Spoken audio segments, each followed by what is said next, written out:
saya Viola Novinka Hidayat, kelas 1 IC, jurusan Pendidikan Guru Sekolah Dasar, Universitas Negeri Gorontalo. Di sini saya akan mempraktikkan 3 gerakan, yaitu yang pertama olahraga lemak mudah dan murah, yang kedua olahraga di depan televisi, dan yang ketiga olahraga untuk orang yang asma. Berdiri tegak dengan tangan di pinggang, langkahkan dan tekuk satu kaki ke depan. Perlahan-lahan turunkan dan tekuk kaki sampai kaki membentuk sudut 90 derajat. Ulangi dengan kaki satunya. Manfaatnya yaitu yang pertama adalah dapat meningkatkan kekuatan tubuh, sangat bagus dalam meningkatkan kekuatan betis, paha belakang, gluster, dan semua otot utama lainnya di kaki, dan juga membangun otot, memperbaiki sistematis tubuh, meningkatkan keseimbangan, meningkatkan kesehatan tulang belakang, serta koordinasi tubuh. Berdiri dengan tegak, lebarkan kaki dan angkat tangan di telinga, lebarkan siku ke sisi kanan dan kiri. Tekuk kedua kaki perlahan dan lompatlah setinggi mungkin. Meski sederhana, olahraga squat ternyata mempunyai banyak manfaat, yaitu efektif membakar lemak pada area perut dan pinggang, mengencangkan paha, melatih kekuatan dan fleksibilitas, meningkatkan keseimbangan tubuh, serta mempercepat metabolisme. Berdiri dengan kaki dibuka lebar dan tangan diangkat ke atas, kemudian angkat tangan perlahan-lahan antara sisi tubuh dengan kepala. Saat tangan ke atas, perlahan angkat tumit setinggi-tingginya. Jumping jack adalah olahraga sederhana yang menyenangkan. Latihan ini biasa dilakukan sebagai pemanasan atau sebagai bagian dari gerakan senam.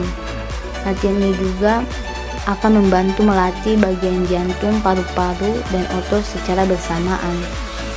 Jumping jack memiliki beberapa manfaat, yaitu meningkatkan kesehatan jantung, menurunkan berat badan, meningkatkan koordinasi, meredakan stres, latihan pemanasan yang baik, memperkuat tulang, serta meningkatkan fleksibilitas. Berdiri tegak dan buka kaki selebar mungkin. Posisikan kaki menghadap keluar. Letakkan tangan ke pinggang. Turunkan badan dan pinggul serendah mungkin. Kemudian kembalikan tubuh ke posisi awal. Manfaat dari fly squat yaitu meminimalkan terjadinya selulit, membakar kalori, memperkuat otot, serta meningkatkan fleksibilitas.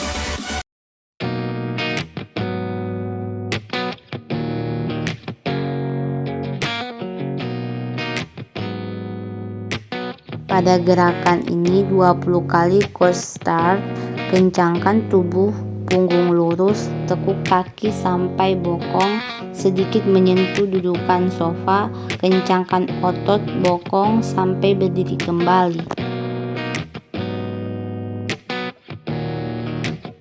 Pada gerakan ini 10 kali push up sofa, berdiri agak jauh dari sisi sofa, letakkan tangan di sandaran tangan sofa dengan jarak selebar bahu, bungkukkan badan sampai dada menyentuh sofa.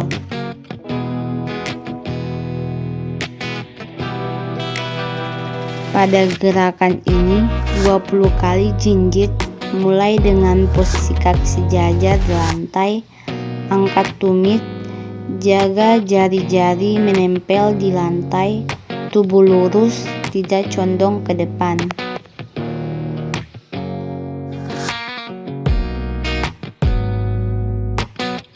Pada gerakan ini 10 kali plank di satu sisi 15 sampai 30 detik. siku di ujung sofa, badan lurus, angkat tangan di sisi lain dan tahan. Pada gerakan ini, lakukan cross dips, tangan di ujung sofa, kaki ditekuk seperti orang duduk bokong tak menempel di sofa.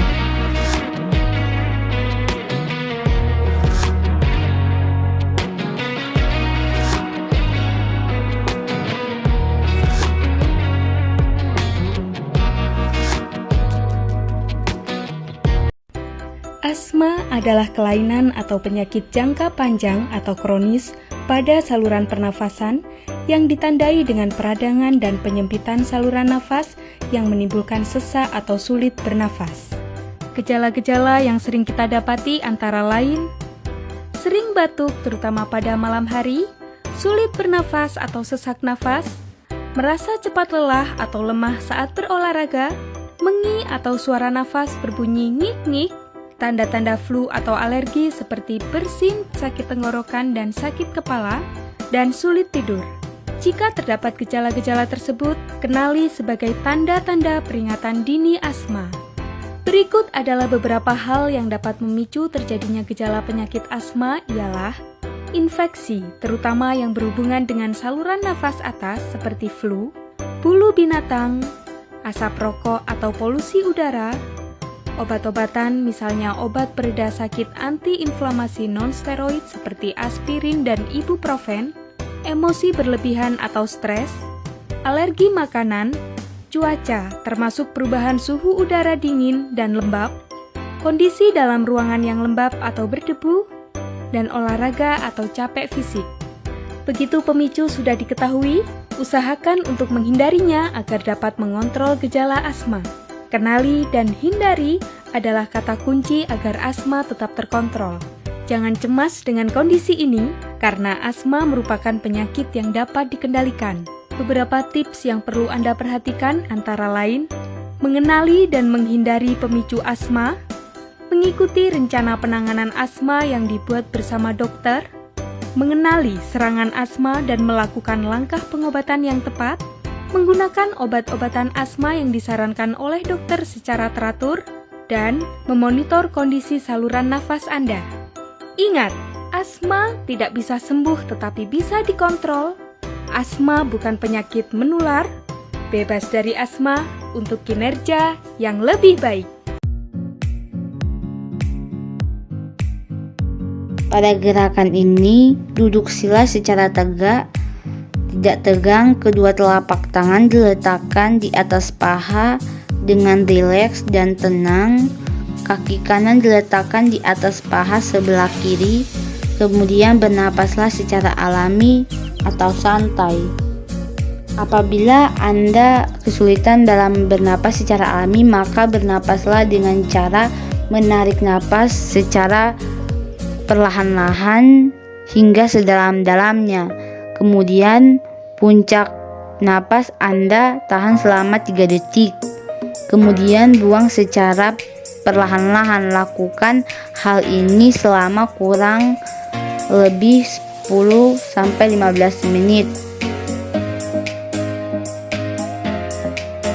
Setelah Anda melakukan teknik pendahuluan gerakan tadi, maka lakukan lanjutan dengan cara seperti melakukan gerakan selama 7 hingga 11 menit secara bergantian, tangan kanan dan kiri pada saat Anda mengangkat tangan ke atas dan tangan sebelah kanan memegang sisi perut atau pinggang, maka bernapaslah secara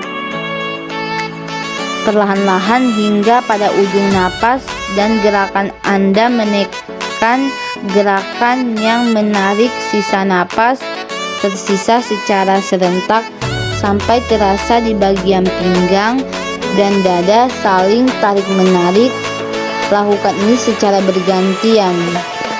Kemudian gerakan berikut yaitu dengan cara tangan diletakkan di bagian sisi pinggul dan dada, kemudian tekan lantai dan angkatlah badan Anda sambil menarik napas hingga kepala terangkat sedikit menghadap ke atas langit. Kemudian tahan gerakan tersebut dan buanglah napas. Kemudian menarik napas secara perlahan-lahan, kemudian membuangnya secara perlahan-lahan. Lakukan ini selama 3-5 menit. Sebagai gerakan terakhir, ambillah bantal, kemudian rebahkan punggung Anda di bantal. Bantal yang diletakkan dari kepala hingga tulang sulbi. Setelah itu Anda rileks seolah-olah melemaskan tubuh dilipat model sila. Bernapaslah seperti biasa dan sekali-kali Anda menarik napas sedalam-dalamnya, kemudian membuangnya secara langsung dengan cara perlahan-lahan. Lakukan gerakan ini selama 10 menit. Setelah itu boleh juga Anda melanjutkan dengan cara meluruskan kaki atau bukan dalam keadaan model kaki sila. Kemudian bernapaslah seperti biasa selama 2-3 menit.